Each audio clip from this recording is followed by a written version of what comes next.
Hi all, sari prepleating without using ironing table series ಅನ್ನು ನೋಡ್ತಾ ಇದೀವಿ. ಸೊ ಅದಕ್ಕೆ ಫಸ್ಟ್ ಇವತ್ತು ಬಂದ್ಬಿಟ್ಟು ಪಾರ್ಟ್ 1 ಆಗಿ ನಾವು ಬಂದ್ಬಿಟ್ಟು ಸ್ಯಾರಿ ಪ್ರೀಪ್ಲೀಟಿಂಗ್ಗೆ ಮೆಜರ್ಮೆಂಟ್ ಯಾವ ಥರ ತಗೋದು ಅಂತ ನೋಡೋಣ. ಸೊ ಅದಕ್ಕೆ ನಿಮ್ಮ ಸ್ಯಾರಿನ ಪಲ್ಲು ಭಾಗ ನಿಮ್ಮ ಕೈಯಲ್ಲಿರಬೇಕು. ಸೊ ಗುಡ್ ಸೈಡ್ ಆಪೋಸಿಟ್ ಅಲ್ಲೂ ಸ್ಯಾರಿನ ಒಳಗಡೆ ರಾಂಗ್ ಸೈಡ್ ಬಂದ್ಬಿಟ್ಟು ನಿಮ್ಮ ಕಡೆನೇ ಇರಬೇಕು. ಸೊ ಇದನ್ನ ಲೆಫ್ಟ್ ಸೈಡಿಂದ ನೀವು ಬಂದ್ಬಿಟ್ಟು ಪ್ಲೀಟಿಂಗ್ ಮಾಡ್ಕೊಳ್ಳೋಕೆ ಶುರು ಮಾಡಿ. ರ್ಯಾಂಡಮ್ ಆಗಿ ಮಾಡ್ಕೊಳ್ಳಿ, ಪ್ರಾಪರ್ ಇರಬೇಕಂತ ಏನು ಅವಶ್ಯಕತೆ ಇಲ್ಲ. ಸೊ ಅದನ್ನ ಪ್ಲೀಟ್ಸ್ ಅನ್ನ ಅರೇಂಜ್ ಮಾಡಿಕೊಂಡು ಇದನ್ನ ನೀವು ಶೋಲ್ಡರ್ ಮೇಲೆ ಹಾಕೊಳ್ಳಿ. ಸೊ ಶೋಲ್ಡರ್ ಮೇಲೆ ನೀವು ಬಂದ್ಬಿಟ್ಟು ಕರೆಕ್ಟಾಗಿ ನಿಮ್ಮ ಕಾಫ್ ಮಸಲ್ ಬರೋವರೆಗೂ ನೀವು ಬಂದ್ಬಿಟ್ಟು ಈ ಒಂದು ಮೆಜರ್ಮೆಂಟ್ ಅನ್ನ ತಗೊಳ್ಳಿ. ಸೊ ನಾನು ಆಲ್ರೆಡಿ ಪಿನ್ ಮಾಡಿಟ್ಟಿದ್ದೀನಿ.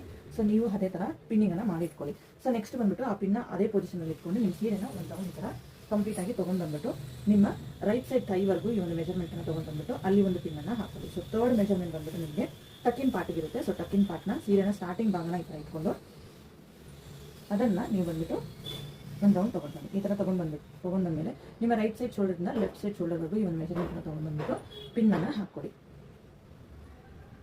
ಸೊ ನಾವು ಇವಾಗ ಇಲ್ಲೊಂದು 3 ಪಿನ್ ಯೂಸ್ ಮಾಡಿ ನಾವು ಪ್ರಾಪರ್ ಆಗಿ ಒಂದು ಮೆಜರ್ಮೆಂಟನ್ನು ತೊಗೊಂಡಿದ್ದೀವಿ. ಸೊ ನಾಳೆ ಇದನ್ನು ಯಾವ ಥರ ನಾವು ಪಲ್ಲು ಪ್ಲೀಟಿಂಗ್ ಮಾಡೋದಂತ ನೋಡೋಣ. ಸೊ ನೀವು ಫಸ್ಟ್ ಟೈಮ್ ನನ್ನ ಪೇಜ್ನ ನೋಡ್ತಿದ್ದೀರ ಅಂದರೆ ಫಾಲೋ ಮಾಡಿ ಇಟ್ಕೊಳ್ಳಿ. ಸ್ಯಾರಿ ಪ್ರೀಪ್ಲೀಟಿಂಗ್ ಒಂದು ಐನಿಂಗ್ ಟೇಬಲ್ ಇದ್ದರೆ ಯಾವ ಥರ ಮಾಡೋದಂತ ನಾನು ನಿಮಗೆ ಹೇಳ್ಕೊಡ್ತೀನಿ.